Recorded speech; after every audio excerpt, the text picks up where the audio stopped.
Bonjour à tous et bienvenue sur Astrologie Facile. L'astrologie, une science vivante. Comment, pourquoi et pourquoi je fais cette vidéo.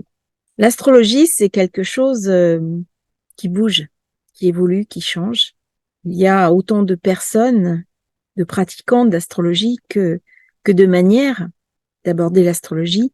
Et c'est en cela que je dis c'est vivant. Avant, il y avait plus ou moins une cohérence sur la pratique de l'astrologie dans une astrologie traditionnelle. D'abord parce que c'était peu enseigné, c'était peu reconnu. Et au jour d'aujourd'hui, eh bien, il y a différentes écoles, il y a différentes manières d'appréhender l'astrologie. Et je dirais qu'un astrologue qui a un petit peu de parcours, un petit peu de vécu, il va avoir sa propre expérience, sa propre manière de fonctionner, sa propre manière d'aborder l'astrologie. Est-ce qu'il y a une manière supérieure à l'autre? Je ne dirais pas ça. Il y a une sensibilité qui est différente. Il y a des astrologues qui sont plus orientés vers le psychologique, d'autres plus vers le prédictif.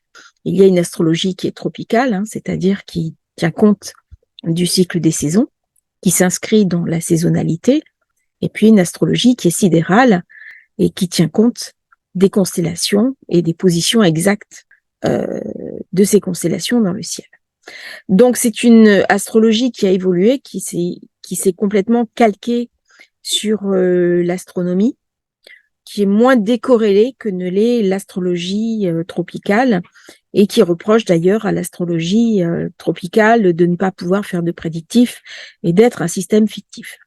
Du coup, il y a eu une forme de glissement, c'est-à-dire que les astrologues tropicales, l'astrologie tropicale a eu tendance à partir plus vers le psychologique et l'astrologie sidérale restait plus sur le côté prédictif. On retrouve là une autre approche qui est l'astrologie hindoue et qui est essentiellement tournée vers le prédictif. Alors, dans cette compréhension-là, eh bien, où me situer? Parce que il y a des écoles qui sont humanistes.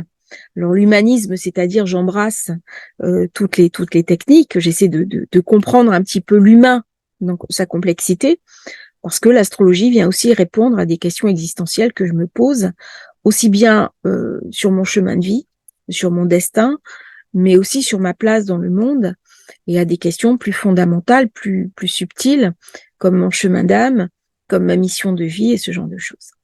Donc l'astrologie vient nous questionner, elle vient nous interroger, elle vient aussi répondre à des questions fondamentales que l'on se pose, si tant est soit-il qu'on l'interroge avec suffisamment de pertinence et suffisamment de compétences. Alors bien sûr, il y a un petit peu des rivalités, de clochers. Moi, j'ai fait beaucoup d'écoles. J'ai été chez les Condis, j'ai été en astrologie tropicale, j'ai même fait du sidéral. Je reviens en ce moment à une astrologie un peu moins humaniste, un peu plus traditionnelle. Et du coup, eh bien, quand on entend les puristes, il y a que leur école qui est la bonne. Et je vous invite à dépasser ce point. Et je pense que les gens qui sont intéressés par cette chaîne sont intéressés aussi parce qu'il y a une vision qui est assez large, qui balaye largement, c'est-à-dire on fait du psychologique, on s'interroge un petit peu sur le sens de son âme. Il y a un côté aussi spirituel. Et puis, il y a un côté prédictif aussi parce que c'est quelque chose qui nous motive. On est là aussi pour s'interroger sur notre destin et puis qu'est-ce qui va nous arriver, aussi bien à titre individuel qu'à titre global. Et dans ce questionnement, j'ai été interrogée d'autres astrologies plus anciennes, plus traditionnelles, qui parlent notamment de certaines positions qui sont un peu moins connues des modernes. Et on m'a posé la question justement sur Algol, qui est une étoile fixe, et qui est très importante. Et il y a peu d'astrologues qui travaillent avec. Et ça fait partie justement du cheminement que je fais d'aller questionner un petit peu une astrologie plus traditionnelle, plus ancienne que pratiquaient les anciens. Alors de là, les grandes questions qu'on peut me poser, il y a des personnes qui me disent ah mais non, mais Mars c'est pas le maître du Scorpion, c'est Pluton le maître du Scorpion. C'est vrai. Alors pourquoi j'ai dit que c'était Mars? J'ai pas fait une erreur, c'est que Mars est le maître ancien du Scorpion. Donc en astrologie traditionnelle, on a uniquement les planètes, donc Soleil, Lune, les deux luminaires, qui représentent le principe de vie. Mercure, Vénus, Mars, Jupiter, Saturne. C'est tout ce qu'il y a. Et après, au-delà, qu'est-ce qui se passe à ces planètes qu'on appelle les transsaturniennes? Eh bien, il y a Uranus, il y a Pluton et il y a Neptune. Et là, qu'est-ce que je vais en faire? Alors, il y en a qui disent, c'est simple, on les intègre pas. Alors, comprendre ce qui se passe en ce moment, les mouvements du monde sans Uranus, comprendre l'intelligence artificielle, les changements que ça va induire sur la société sans Uranus, c'est pas possible. Uranus nous a amené l'électricité. Ça a amené un changement de paradigme complet au niveau de la société. Si j'ai pas Uranus, je peux pas comprendre ça. Pareil, Neptune, c'est aussi la psychanalyse, la psychologie, toutes les techniques modernes de soins, de développement personnel, les vaccins, la médecine moderne. Si j'ai pas Neptune, je peux pas comprendre ça. Pluton, c'est tout ce qui est l'atome, le travail sur l'atome, l'atomisme, mais c'est aussi une capacité à aller guérir, à aller fouiller en moi. Et c'est des grands mouvements sociétaux, comme par exemple le communisme, le bloc URSS, la Chine. Tout ça, c'est Pluton. Si je les ai pas, je peux pas comprendre. Donc, c'est intéressant de garder les maîtrises traditionnelles, c'est-à-dire site diurne, place diurne, place nocturne pour les planètes traditionnelles, les mettre aussi en exaltation et rajouter ces nouvelles planètes qu'on a découvertes. Parce que j'ai l'inverse. J'ai des personnes qui me disent « Ah non, mais on s'arrête au traditionnel. » J'ai oublié de citer Mercure, en plus. J'avais oublié de citer Mercure dans les traditionnels. Bon, je prends pas de notes, ça vient un petit peu comme ça vient. Je laisse aussi la place de la spontanéité. Tout ça pour dire quoi? Eh bien que l'astrologie, c'est une science. Alors, est-ce que c'est une science? Est-ce que c'est un art? On sait pas très bien. Au fond, le principal, c'est pas ça, pas cette question-là qui détermine un peu. C'est plutôt ma compréhension. C'est-à-dire, ce que je vous invite à faire, c'est toujours vous interroger. Si vous recevez une information sur un domaine, allez chercher, allez comprendre, allez analyser. L'astrologie, c'est vivant. C'est-à-dire que même si vous avez pris des cours avec une personne et qu'elle n'a pas abordé certaines choses, c'est pas un problème. De toute façon, chaque astrologue a sa vision des choses. Elle vous a amené des bases. Mais à partir de là, c'est à vous aussi de travailler derrière et de comprendre et de nourrir un petit peu votre étude, de vous ouvrir. Alors, il y a des personnes, par exemple, qui me disent ah non, mais les débutants vont être perdus. Mais c'est pas parce que les débutants vont être perdus qu'il faut empêcher ceux qui sont à un niveau un peu plus poussé d'évoluer, d'avancer. C'est pour ça que, par exemple, j'ai parlé d'Eris. J'ai fait une vidéo sur Eris.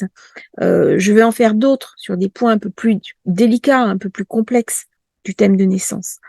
Pourquoi? Parce que dès qu'on va identifier un point, il y a une recherche à faire.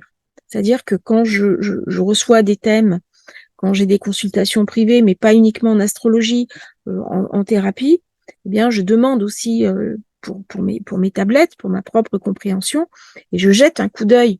Alors, bien sûr, je n'interprète pas le thème de la personne, mais j'y jette un coup d'œil pour essayer de comprendre ce que son thème vient me raconter. Donc, dans l'instantanéité, j'essaie d'analyser ça. Et ça me donne comme ça des pistes, un petit peu de réflexion. Et donc, quand on s'intéresse à l'astrologie, on peut pas être passif. On peut pas être simplement je reçois l'information des autres. Et il y a pas c'est une science qui est vraiment vivante, qui évolue. Peut-être que demain je parlerai différemment, peut-être que je serai dans quelque chose de plus fermé ou de complètement ouvert, ou je serai partie sur autre chose, mais à ce moment-là, je pourrais le justifier. C'est-à-dire que j'expliquerai pourquoi j'ai changé mon approche. Moi, l'approche que j'ai faite sur Astrologie Facile et sur ma vie, je commençais Astrologie, j'avais 20 ans, j'en ai aujourd'hui beaucoup plus. Les années passent vite, passent très vite. Profitez du temps que vous avez devant vous, parce que les années, il faut en profiter. C'est la leçon de Saturne. J'ai décidé non pas d'exclure certains modules. On peut grappiller comme ça des choses. J'ai grappillé des choses au Condi, j'ai grappillé des choses à l'astrologie hellénistique, aux humanistes, à Rudyard, voilà. Et on arrive à faire sa propre palette d'outils, sa propre compréhension. Et c'est à partir de là qu'on fait évoluer, qu'on fait avancer. Chaque astrologue qui arrive, eh bien, il est là aussi pour faire avancer les connaissances, pour ramener un petit peu sa compréhension, sa mouture, et ce que lui aura tiré de sa propre compréhension de de la science astrologique. Alors après, à dire science ou art, bon, voilà, on peut passer un temps infini à déterminer ce que c'est exactement, mais ça apporte pas grand-chose. Par contre, je vous invite vraiment à voir l'astrologie comme quelque chose qui est vivant, comme un petit peu comme, je dirais comme la médecine ou comme les sciences humaines, qui va se nourrir de toutes les recherches qu'on peut faire ou des redécouvertes qu'on peut faire. Donc, s'il y a des points sur la chaîne qui vous interpellent, qui vous interrogent, si j'aborde des points qui vous semblent pas clairs, bah, il n'y a pas de problème. Vous me posez une question, j'essaie de répondre à peu près à tout le monde.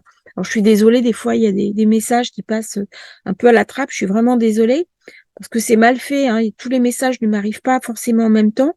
Je suis obligée d'aller chercher derrière. Donc, des fois, il y a des messages qui se perdent en cours de route et je suis vraiment navrée. Mais par contre, gardez tout à fait sur Astrologie Facile cet esprit d'astrologie ouverte. Hein, c'est ma manière de voir les choses, c'est ma manière de comprendre les choses.